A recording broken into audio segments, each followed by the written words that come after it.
everyone, it's Abby from Pictor. And to share my favorite part of Kyoto, today I've made this route for you. Stay with me for this 3-kilometer route that will be the most fabulous part of your itinerary. I'm starting this super exciting itinerary at Kaiseki Incline, which is only about a 20-minute trip from Kyoto Station, super easy to get to. All you need to do is go to Kaiseki Station and you're gonna zip right outside.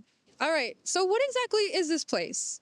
Well, Kaiseki Incline was actually used for cargo transportation between 1891 and 1948.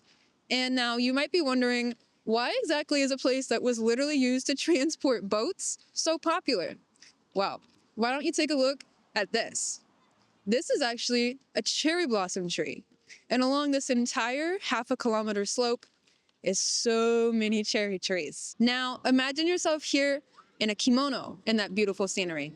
As a photographer, that's such a hard shot to pass up, right? Now, there's no cherry blossoms here today, but we can still enjoy this super unique scenery.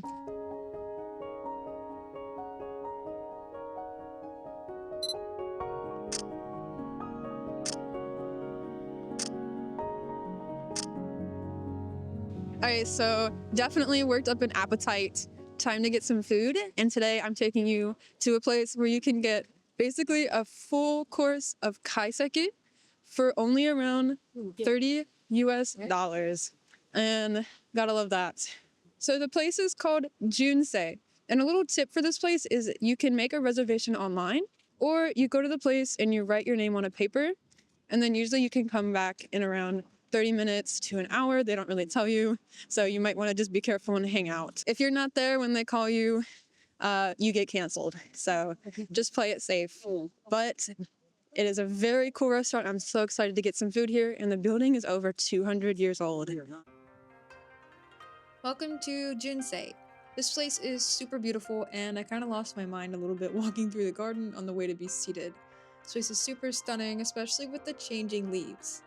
So once we got seated, we ordered the moon set, which is one of their 3 lunch kaiseki options. It's 4,400 yen, or almost exactly 30 USD. Let me explain a little about kaiseki while I show you what we got to eat. So kaiseki today is a luxurious and delicate course meal that's part of Japan's haute cuisine. However, kaiseki has its origins in history. It draws on the light meal served before a tea ceremony, as well as the cuisine of the 9th century imperial courts, 12th century Buddhist temple cuisine, and 14th century samurai household cuisine. So all 4 of these traditions combine to make the modern kaiseki, which is now characterized by 2 major things, and that is firstly, bringing out the best of the ingredients, so using fresh seasonal ingredients and simple cooking methods that don't detract from the ingredients themselves. And secondly, of course, delicate and beautiful presentation. So kaiseki is not only about the ingredients, but also about the shapes and colors of the dishes that will be beautiful and pleasing to the eye. Jinsei also specializes in tofu, so we got to enjoy both tofu and yuba, which is like a tofu skin. The quality of these were beyond any tofu I've ever had, and I love tofu, so I've had quite a lot. But the gentle and chewy texture and rich soy flavor of the yuba was also a little bit life-changing, to be honest.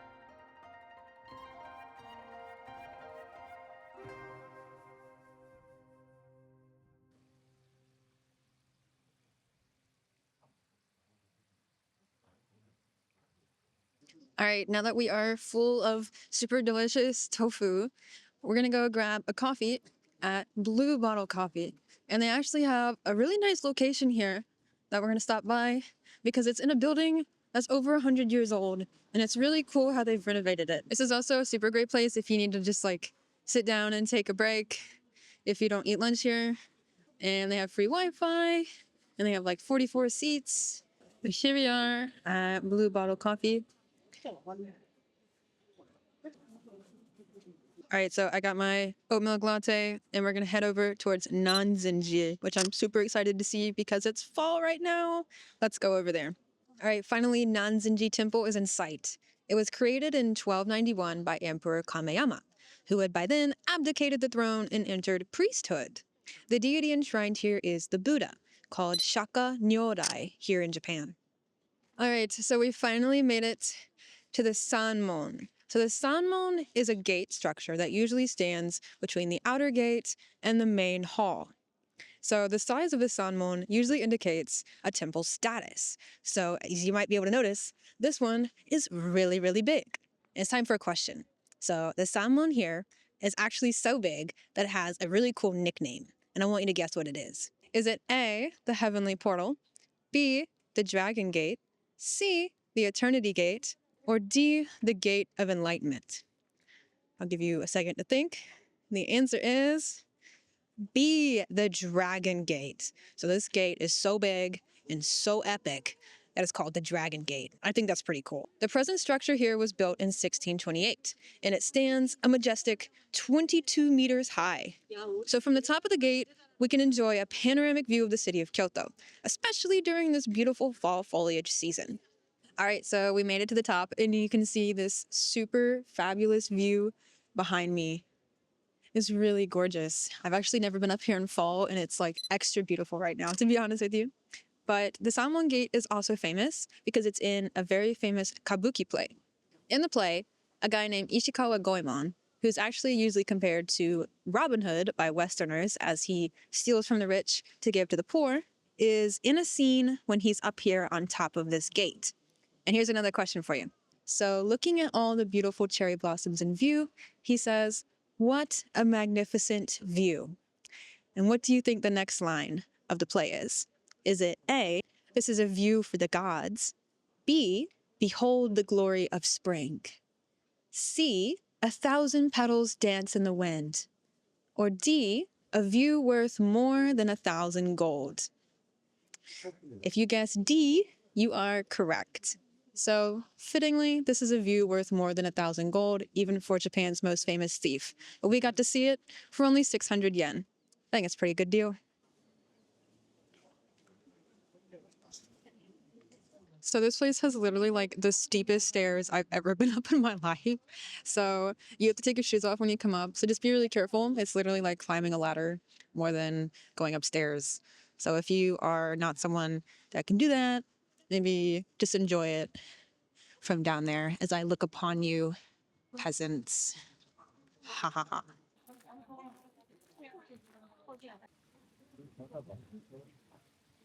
Okay, so behind me now is the Sanmon Gate that we just went to the top of. And then, literally right next to it is Tenjuan. Tenjuan is a beautiful garden that I'm gonna run in and show you real quick because it's the best season for gardens right now. Let's go in.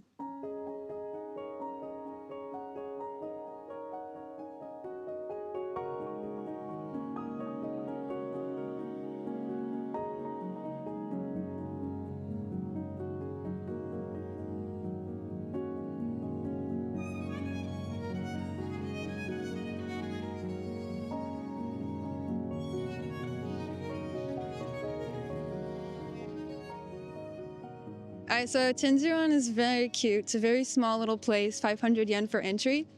And it is super busy right now. And there was a kid in there screaming, so maybe like don't bring your screaming kids inside to the peaceful garden. But love rock gardens, very pretty. And now I'm gonna take you to Suido Kaku Aqueduct, which is a super unusual, you would not think this would literally be on the Nanzenji grounds, but it is, and it's a really fun place to get some pictures and just explore and walk around.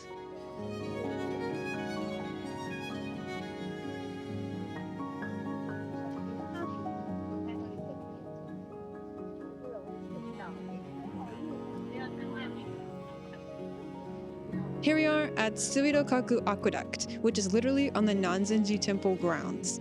So this place was built during the Meiji period as part of Kyoto's attempt to modernize.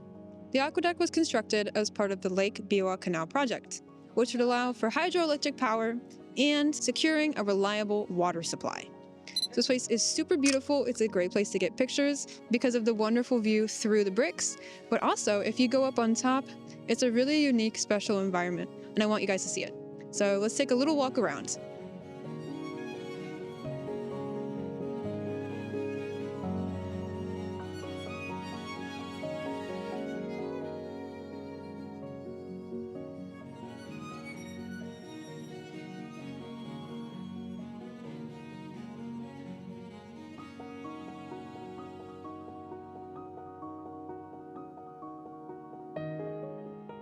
Okay, so if you pay the 600 yen to go inside Nanzenji, you get to see another beautiful rock garden. The area is super big and expansive, and it's a really lovely place to walk around or just sit down and enjoy everything there is to see in there. From here, we're gonna walk this way towards Eikando, which is super famous for beautiful red momiji, and I'm super pumped to see it.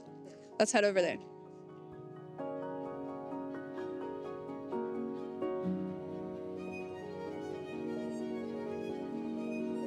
So we are now inside Eikando Temple, which is officially known as Zen Renji.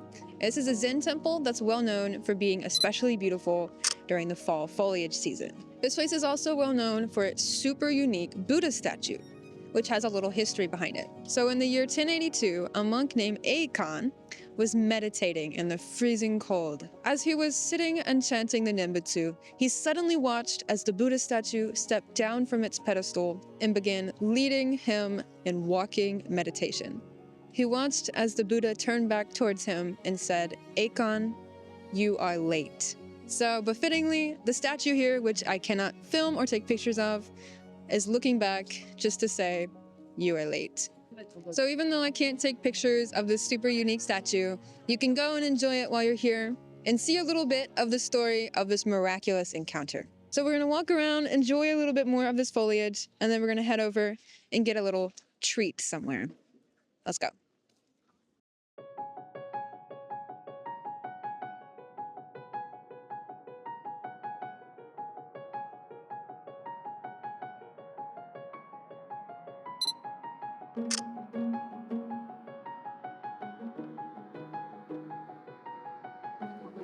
All right, so we saw the statue. It's really cool. I've never seen a statue quite like that. So really unique thing to check out while you're here. And this place is also super beautiful year round just because it's a Zen garden, and I love me a nice Zen garden.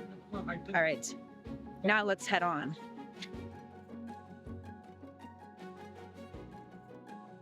All right, so we just walked up to Kyoto Nama Chocolate. I'm not French, I hope that's close enough. But they have chocolates, and of course, I'm a sucker for a little treat. So let's go inside and see what they have. Wow, I'm sure this is really pretty during the day. It's really cute at night. And cute little garden area. It's not even nighttime, it's literally like 5 p.m.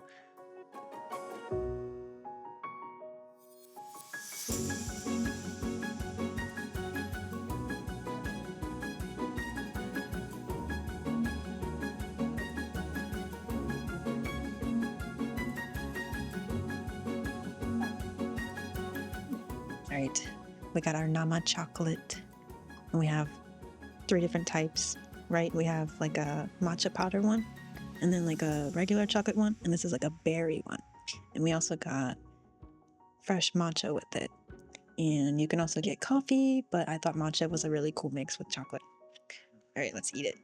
Which one should I eat first? The pink one? I want the berry one. Yeah. Oh. It looks really soft. Here we go. That is super good. That's really good. It's rare that you get to have like really rich, well-flavored chocolate. And they like really nailed it with this. This is really good. Nice. I'm excited to eat the rest. Let's try the matcha. It's a proper matcha. It's not a matcha latte. It's good. It goes perfectly because it's bitter matcha and really sweet chocolate. Once we finish up here, we have one more place we're going to go. It's a really cool, really unique shrine where you can see lots of rabbits. Let's see you there. All right, so the last place we're visiting is Ozaki Shrine. And this is a really unique, special shrine as it's famous for having a bunch of different rabbit statues and rabbit symbolism. And it's super cute, so you have to check it out. Enshrined here is Susanoo no Mikoto. And Susanoo is said to be the god of agriculture and fishery. He's also thought of as a generally wild guy, which may be befitting the energetic animal that is the rabbit. So let's head inside and get a look at all that this place has in store.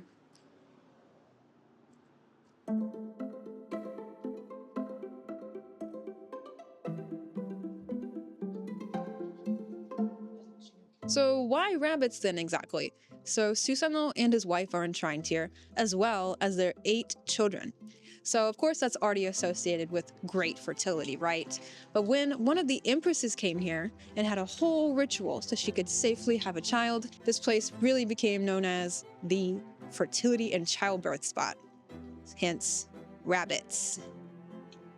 So before my grandma starts wondering, no, this is not a pregnancy announcement. It's just the chocolate I had earlier. All right, let's head over and look at more of this beautiful shrine. All right, so we came here at past 5, so it's technically closed, but you can still walk around and see everything. But I just want to note, look at these adorable little tiny rabbits. What you can do is if you come here during the day, you can buy one, and then you get a little piece of paper, and you can write your wish on it. And then you put the wish inside, and let me just show you. You put the wish inside, and then you cover the bottom, and you can just leave it here, or you can take it home. But this is so cute. It's like a little field of rabbits. All right, thank you for watching. Make sure you like and subscribe. It really, really, really does help me out. Make sure you check out my website because I have photo tours in Kyoto, and I'll see you in the next video.